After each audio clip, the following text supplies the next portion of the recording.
দেখেন এখানে প্রায় হাজার হাজার প্রায় রোগীরা হচ্ছে সেবা নিতে আসে।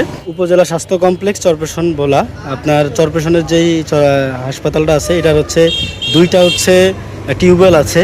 তো দুইটা টিউবওয়েলের মধ্যে দুইটা টিউবওয়েলই অকার্যকর অবস্থায় পড়ে রয়েছে।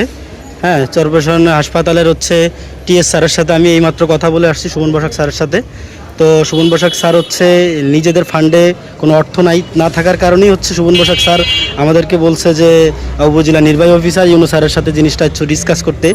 এই চরপেশনের হচ্ছে প্রায় হাজার হাজার হচ্ছে অসুস্থ রুগী যারা এই চরপেশন উপজেলা স্বাস্থ্য কমপ্লেক্সে হচ্ছে চিকিৎসা নিতে আসে, কিন্তু তারা যে খাবারের যে পানির সংকটে থাকার কারণেই তারা প্রায় অনেক দূর থেকে গিয়ে পানি আনতে হয়। তো আমি এই বিষয়ে টিএস স্যারের সাথে আলাপ করলাম, সুমন বসাক স্যারের সাথে।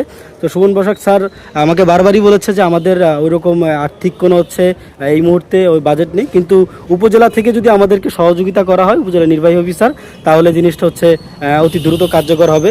তো আমি উপজেলা নির্বাহী অফিসার ইউনূস স্যারের কাছে হচ্ছে আবেদন করব যে আপনি এই জিনিসটা হচ্ছে এখানে দেখেন, এখানে প্রায় হাজার হাজার প্রায় রোগীরা হচ্ছে সেবা নিতে আসে। যদি এখানে একটা সাবমার্সিবল হচ্ছে টিউবওয়েল এখানে স্থাপন করা হয়, তাহলে এখানের প্রায় যত হাজার হাজার রোগীরা আসে ওনারা হচ্ছে একটু খাবারের যেই পানিটা, এই পানিটা হচ্ছে পাবে, তারা হচ্ছে দূরে যেতে হবে না। ধন্যবাদ।